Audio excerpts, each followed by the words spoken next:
Hello and welcome back. It is now June 30th and it is a beautiful but pretty warm day out here today. So things are looking pretty good. This week there is going to be a lot of canola flowering. A lot of fields like this one behind me that was just basically bolting last week is now really starting to bloom.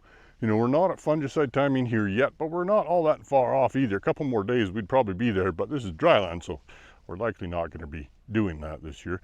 But as it is, we are going to be doing a lot of canola sweeping this week, checking for bug counts. There is some relatively high numbers coming in there. There's definitely lots of seed pod weevil around, so let's take a look, see what we can find. Well, lots of canola fields looking like this one now are getting pretty nice and yellow, so things are looking pretty good. We're about 20 to 30% bloom across this field. We do have a few flowers that are finishing, and we got some really early pods just starting to form, so usually that's what happens around 20 to 30%. So good time to come in and hit it now. Although really the risk on dryland is low. I don't think a whole lot of fields are going to be getting done this year, so we'll kind of see how that goes. If you're going in already to spray bugs, then that makes it a little bit easier of a decision to throw a fungicide in as well. But in this case, insect numbers are pretty low. No reason to spray this field. Well, let's take a look, see what we can find in this field here. Get some of this green stuff out of the way here. There we go, a couple ladybugs. There's some seed pod weevils in there. I'd say we're probably flirting with threshold here. You know, threshold would be in that 2 to 3 or, 20 to 30 per sweep. We're probably around 20 in here. So I have to definitely put this one in the caution zone for now. Dryland peas up by Carbon Gay this week, looking pretty good. As you can see, we're still flowering really strongly, setting lots of pods. We still have lots of open spaces in the canopy because we were so drought stricken earlier that basically they just never really branched out as much as they should. But hopefully that'll change now. Some are starting to fill in a little bit better. But we got lots and lots of little pods going on here. And we're going to see a lot more in the next week or two as these guys just continue to grow. Well, Monday night I got called out to take a look at a pea field. Customer complaint of there is some peas that are a little bit warped. You can see here we got bent one there, bent one there. Most of the pods are straight, but there's some of them are curved, and they all seem to date back to, I'd say, about the same time. They're all very similar stages of development, and they all seem to be filling out fine, but some of them can be quite curved. Almost all of them, however, do show some little signs of physical damage. So this one here in the middle is probably the best result here. You can see that little lesion there, and that repeats across almost all of these to some degree or another. And I'm almost wondering whether this isn't probably mechanical damage. You know, last week's storms, there was a couple little hail kernels at the time. And it's very possible that these pods were very young and in development. They got hit by a little hailstone that's really only about the size of a pea, but it was enough to cause a little bit of physical damage. I did initially think that maybe it was lygus bugs or thrips were doing this, but I'm actually seeing very little sign of any insect feeding in here. And with the sweep net, I'm hardly even finding any aphids. Overall this week, a lot of the dryland cereals in my area are looking way better than they were 2 weeks ago before that rain. So you can still see some stress on some of the lower leaves, right? Like some of these plants were still trying to abort tillers and stuff like that. You can see, some of the older dead tillers here. But really, they've come roaring back to health and are doing pretty good. And we've got good yield potential in here now, even if the head count is slightly reduced from the previous drought stress. But I think, if we don't get more rain in the next couple weeks, I think it's going to backslide eventually. Right now we're just flowering, so hopefully that moisture in the ground holds in there long enough to get these heads filled.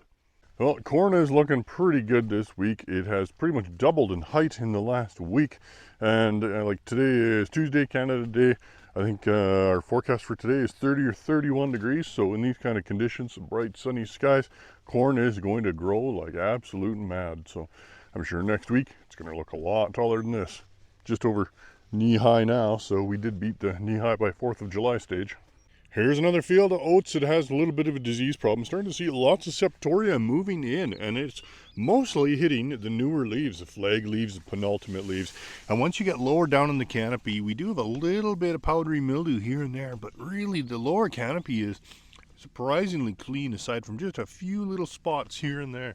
So this disease has definitely moved in the last week or two and is rapidly getting going.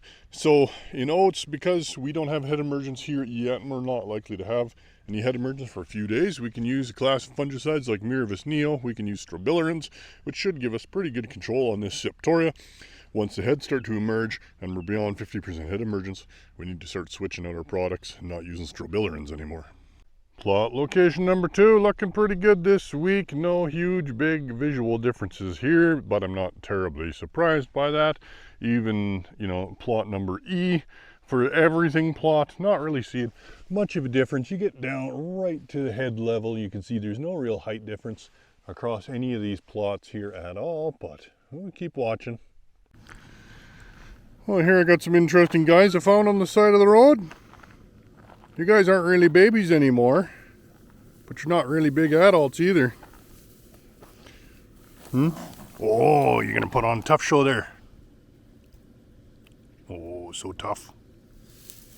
These guys, little raccoons. Here we have some quite nice looking winter wheat on dry land up by Kehoe Lake. Things are looking pretty good here. We're pretty much done flowering. These heads are just starting to fill, so lots of these florets. We are in milk stage now. Starting to get some little starches built up in there, so that is nice to see for fields like this. Hopefully we can get them filled out before we run out of moisture once again. Well, here we have some lodged winter wheat, and this is not unusual to see on irrigation. With high fertility that comes from heavy manure applications and high yield targets, wheat and barley do tend to go down even with growth regulators applied. In this case, this is not flat to the ground and has a very good likelihood of coming back up and recovering. We are now in the milk stage. These heads are filling out pretty good here. So as these heads fill out, once we're into that milk stage, then our water usage really starts to go down as time goes on. So we can start watering a little bit less now. We don't have to meet that peak usage anymore. Second crop oats that got seeded last week are starting to emerge and looking pretty good. So we are also seeing a little bit of regrowth on some of the rye stubble. Hopefully it doesn't cause us too much of an issue, but as things are now, the oats are coming up really nice. They were seeded shallow, not too much of an issue on irrigation. We can irrigate them up and get a good stand that way, and so far that's what it's looking like. Well, it certainly turned into a smoking hot one today. We're about 34 degrees out here by Fort McLeod. Things are really good and hot. You can see we got some thunderstorms and stuff forming along the mountains and the foothills. Nothing unusual there. That's been happening pretty much every day for the last 2-ish weeks, but nothing to result from that. Seems like the area to the north of us keeps getting thunderstorm warnings pretty much every evening up to Calgary and Airdrie and stuff, but really nothing here. As far as I'm concerned, they can keep the hail, but it would be nice to get some of our evaporated water back. And I'm out here checking out some Durham today on this TW. I had to sell my KLR last year, so it's really nice when the customer lets me borrow their motorcycle because I really miss it. This field of green lentils is looking very good. We are flowering really well in here. We are just starting to set a couple of pods from flowers that were open there last week, but still pretty early. They're not really even hardly filling out yet. Like, you can kind of feel a lentil in there, but it's pretty small. Definitely needs some more time, but right now looking very good. Very little sign of disease so far in the lentil fields I've looked at this year. Chickpeas are looking really good this week, although you can see that there is quite a bit of wild oats out there that are really starting to come through the canopy now. But overall, these guys are flowering, looking pretty nice. There's some pretty good pods starting to get set on these guys, so we'll just have to wait and see what happens in here now. Well, Friday morning, a little more overcast and cool today. We are out here doing some trimming around the plots, so I've just kind of cut a pathway around all of my plots so it's easier to get to them, and it'll also make it easier to kind of keep the harvesting within the lines when we get to that stage. So, Eric, what plot do you think is looking the best today? I would say plot number 1.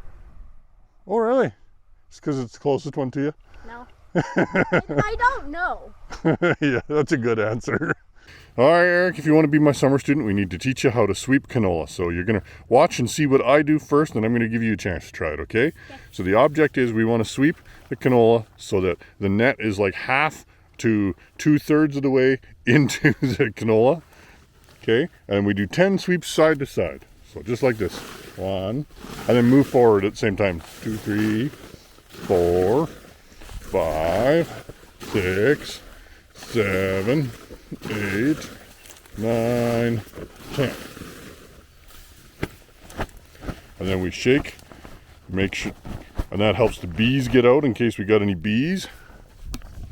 And then we can pull things out and look for bugs. So in this case, we're pretty clear. There's basically nothing in here. Okay. So you give it a try.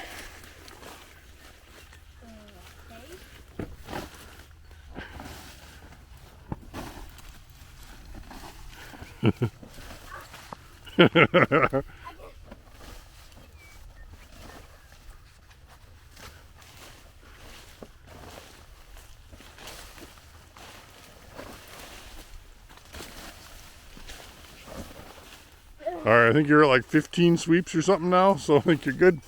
And let's see what you got. Oh, I think you got some blister beetles. I did? Yeah, it looks like you did. Okay. So, as you can see here, Eric managed to find a little pocket of blister beetles while sweeping for canola. So, if you don't know what blister beetles are, they do feed on canola flowers. And there is a threshold for them, but it is pretty high, usually when there's a breeding swarm. In this case, there's not enough to consider this a breeding swarm. They're actually beneficial. They do eat grasshopper eggs in their larval form. So, yeah, very interesting bugs. Just try not to handle them with your bare hands, or you'll find out why they call them blister beetles. Well, that'll be it for this week. Turned out to be quite a beautiful day here on Friday, but we do still have, potentially a half inch, about 70% chance in the forecast for tomorrow. So that will be very nice to see as long as it stays out of my house this time. And yeah, I guess we'll see you next week.